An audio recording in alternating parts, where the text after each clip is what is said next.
Nadban lima yanubuhu yusabihu wa hiya bidhahri kaffiha tusaffihu. Nadban hukumnya sunnah.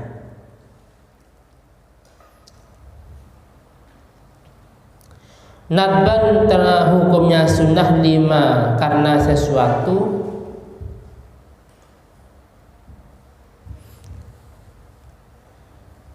Nadban hukumnya sunnah lima karena sesuatu yanubuhu yang menimpa kepada imam.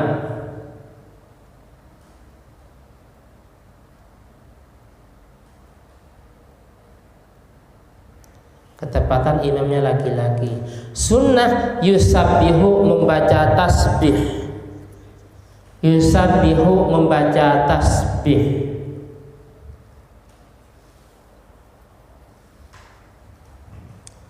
Penjelasan separuh syair ini begini contohnya.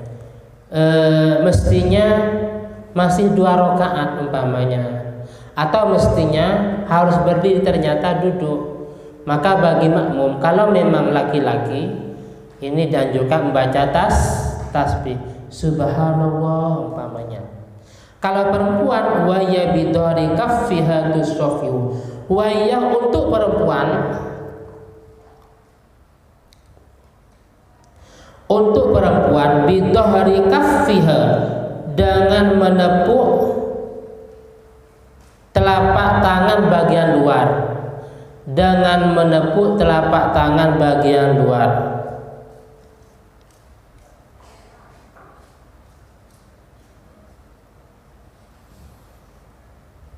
Al-yasar ala batnya.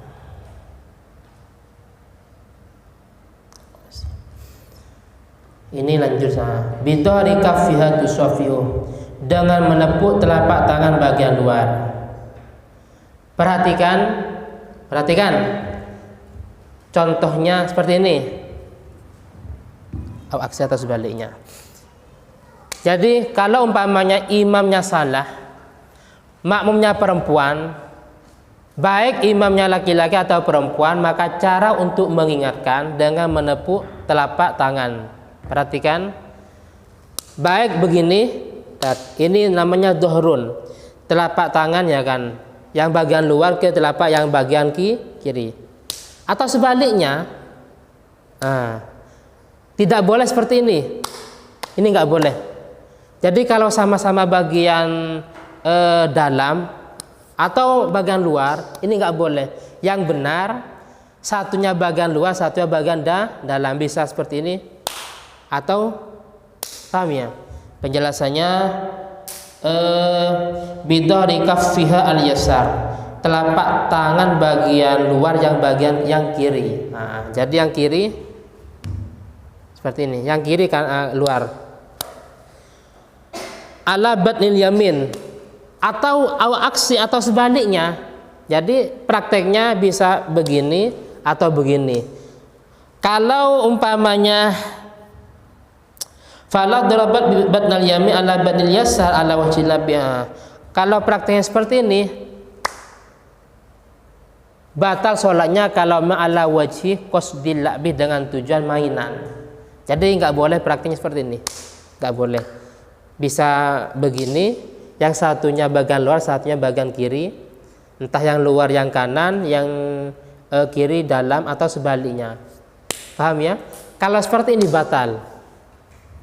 Kalau darabat batnal yamin, ketika memukulkan tangan yang bagian dalam, nah ini bagian dalam namanya, ala batnil yasar, atas tangan kiri yang bagian dalam juga, ala wajhil la'mi, atas cara jalur mainan alimatan bitahrim, dan dia sudah tahu hukumnya haram, maka batal salatuha wa in kana qalilan, walaupun sedikit. Sekarang umpamanya ada permasalahan, ternyata makmumnya laki-laki ini tidak mengucapkan tasbih.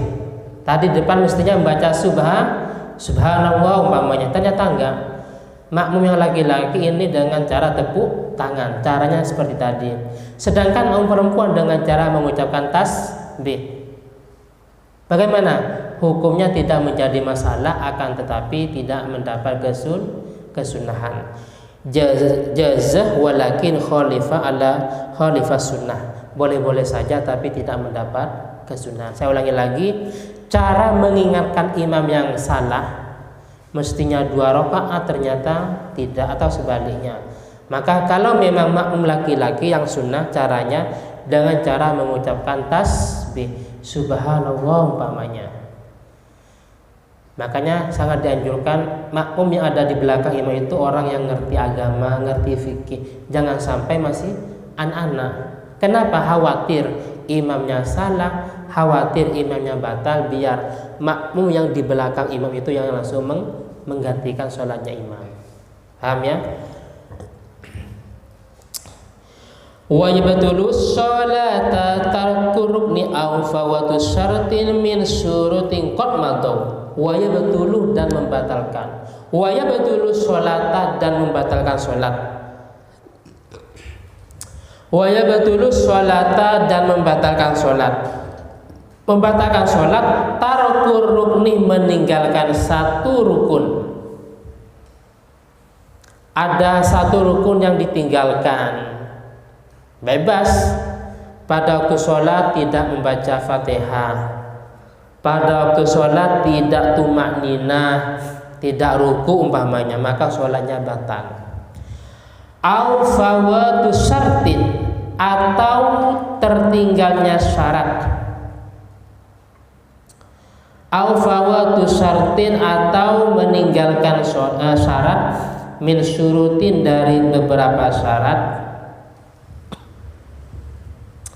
Al-fawatu syartin, atau meninggalkan syarat, min syurutin dari beberapa syarat, qad madaw yang telah lewat.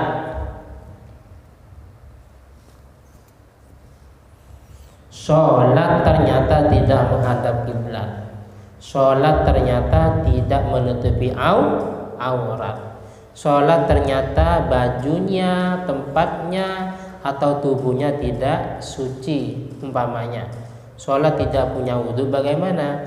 Maka sholatnya batal. Makruha bi kaffi saubin aw sya'ar wa raf'uhu ila sama'il bil baswar.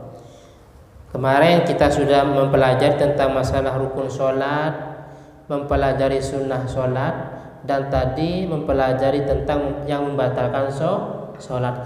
Sekarang hal-hal yang makruh dalam sholat. Makruha yang dimakruhkan dalam sholat. Makruha yang dimakruhkan dalam sholat.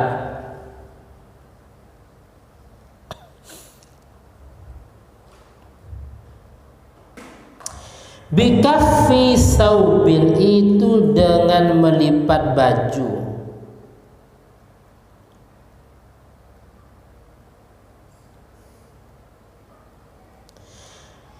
Bikaffi saubin, dengan melipat baju, aw sya'ar, atau rambut.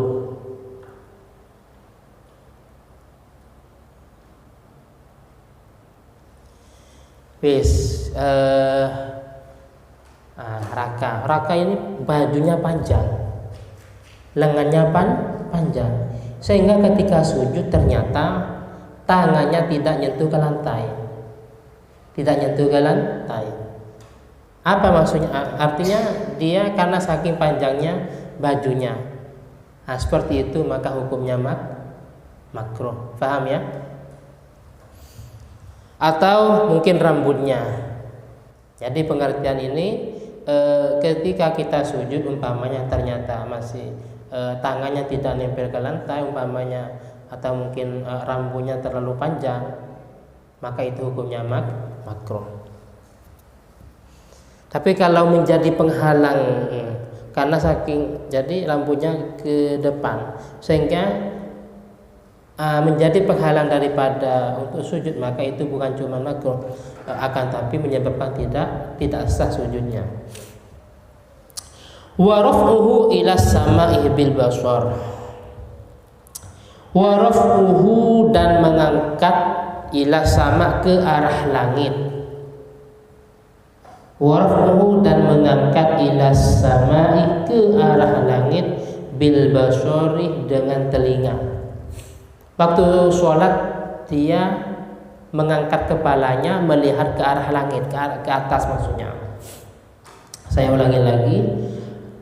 Waktu sholat ternyata dia mengangkat kepalanya dan sambil melihat ke arah atas. Umpamanya hukumnya